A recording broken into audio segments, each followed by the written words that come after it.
Here I have VERNEE Mix 2, and today I'm going to show you how to change wallpaper on this device. So firstly, you have to open settings.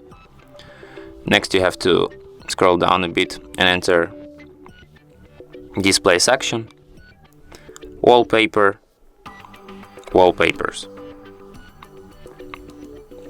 Here you can select one of the preset wallpapers, pre-installed wallpapers on this device. Or you can just select an image from your gallery by going to the My Photos.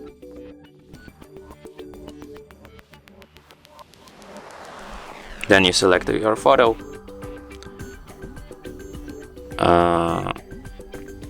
Here you can set it as a wallpaper on your home screen. Here you can select it to set it as your photo of the lock screen. And then you select Set Wallpaper,